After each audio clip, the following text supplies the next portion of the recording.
12 yıllık eğitim hayatımda öğrencilerimin karşılaştığı en büyük problem hep ilk yardımdı arkadaşlar. Bugün sizinle beraber ilk yardım ve ilk yardımın amacını işleyeceğiz. Beni takip edin. İlk yardım herhangi bir kaza ya da hayatı tehlikeye sokan bir durum karşısında tıbbi görevlilerin yardımı gelinceye kadar hayat kurtarıcı ya da durumun kötüye gitmesini önlemek amacıyla olay yerinde mevcut araç gereçlerle yapılan müdahaleye biz ilk yardım diyoruz. Peki ilk yardım ile acil tedavi arasındaki fark ne? Sorularda da ehliyet sınav sorularında çok çıkıyor. Acil tedavi ünitelerinde doktor ve sağlık personeli tarafından yapılan tıbbi müdahaledir acil tedavi. İlk yardım ise bu konuda eğitim almış herkesin olay yerinde bulunan mevcut malzemeleri kullanarak ilaç kullanmadan yaptığı hayat kurtarıcı müdahaledir. Burada iki temel fark var. Birisi şunu unutmayacaksınız. Acil tedavide doktor ve hemşireler ehliyet sahibidir, bunu yapabilir. İlk yardımcı acil tedavi ve ilaç veremez. Bulabildiği araç gereçlerle müdahale eder. O yüzden sorularda ilaç ve tedavi gördüğünüz zaman kaçın o şıktan arkadaşlar.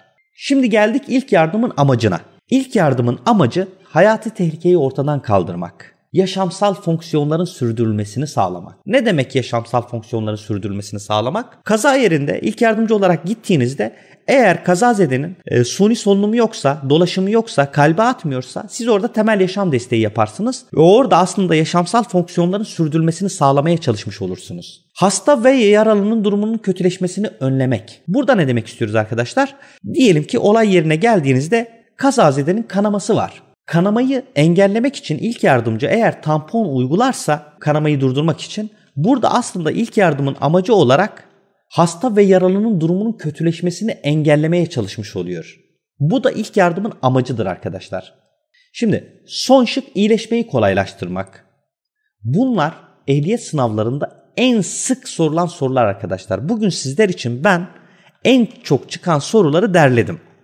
Şimdi ilk soruyla başlayalım. Bakalım ilk yardımla ilgili birebir soru, ilk yardımın amacı ve acil tedavi ve ilk yardımın arasındaki farkı nasıl sorularda sormuş bize? Hemen bakalım. Yukarıda verilenlerden hangileri ilk yardımın amaçlarındandır? Yaşamı korumak, evet. İyileşmeyi kolaylaştırmak, bu da bir amaç. Durumun kötüye gitmesini engellemek, evet. Üçü de vardır ilk yardımın amaçlarından. O yüzden şık olarak biz D şıkkını seçiyoruz. Yukarıdakilerden hangileri ilk yardımın öncelikli amaçlarındandır? Hemen şıklara bakıyoruz. 1. Kazazedenin tedavi edilmesi. Tuzak soru. Tedavi yok. İlk yardımcı tedavi yapamaz.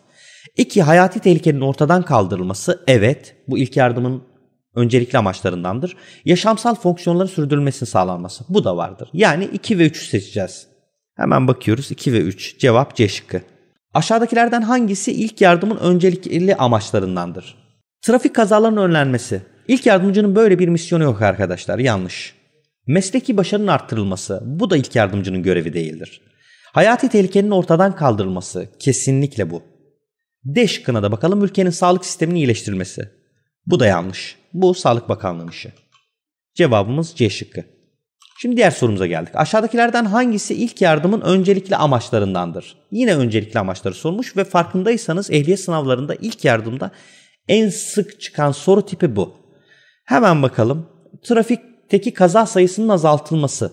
İlk yardımcının böyle bir görevi yok. İnsanların zararlı alışkanlıklarından uzaklaştırılması. Böyle bir görevi de yok. C şıkkına bakıyoruz. Kazazedenin durumunun kötüleşmesini önlemesi. Evet, ilk yardımın amaçlarındandır. Ve D şıkkında trafik ortamını paylaşanların özel yaşamlarıyla ilgilenmesi. Bu da yanlış. Cevabımız C şıkkı arkadaşlar. Şimdi tuzak bir soruya geldik yine. Buna çok dikkat edeceksiniz, çok çıkıyor. Aşağıdakilerden hangisi ilk yardımın amaçlarından biri değildir?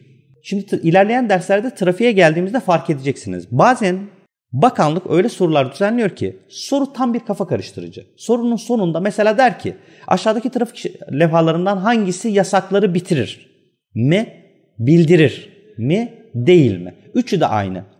Son kelimeye bakmazsanız yanılırsınız arkadaşlar. Şimdi hemen devam edelim. İlaçla tedavi etmek evet değildir. Cevap aslında direkt A şıkkı ama diğerlerine de bakalım.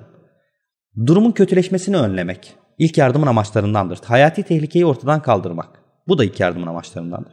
Yaşamsal fonksiyonların sürdürülmesini sağlamak. Bu da keza aynı. Cevabımız A şıkkı arkadaşlar. Bu dersimizde ilk yardımın tanımı ve ilk yardımın amacını işledik arkadaşlar. Bir sonraki dersimizde ilk yardımın temel uygulamalarını işleyeceğiz. Takipte kalın. İzlediğiniz, dinlediğiniz ve abone olduğunuz için teşekkür ederim.